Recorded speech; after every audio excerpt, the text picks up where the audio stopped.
All right, we're going to replace the cabin air filter on a 2012 Honda Civic, but it'll probably work through 2012 through 2015. This is the CNG model. It's a very simple thing to do. You're just going to compress well, first of all, you want to remove everything from the glove box, and then you squeeze the outside, just push it in, and that will release the glove box. You'll then see in here that this is where the cabin air filter is going to be.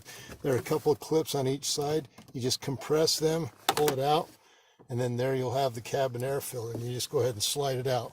Now when you look at it, you can see all the debris that's in there. It's way overdue as far as cleaning the cabin air filter. We're then going to insert, I got this on Amazon. It's a Peroma cabin air filter.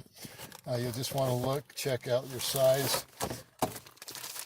I bought this on Amazon. It's a Peroma cabin air filter, model HCF134. It's a 2-pack, and it was only $13. So you're getting this for about $6.50. So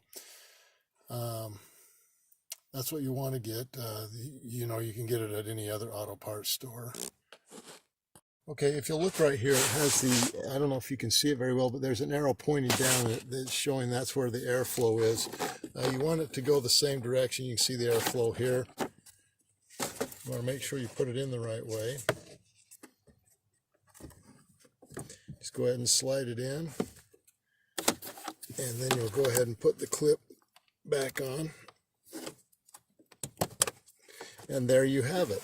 Now to get the glove box back up, you'll want to just compress again the outside, and then you've got it so that it will work again.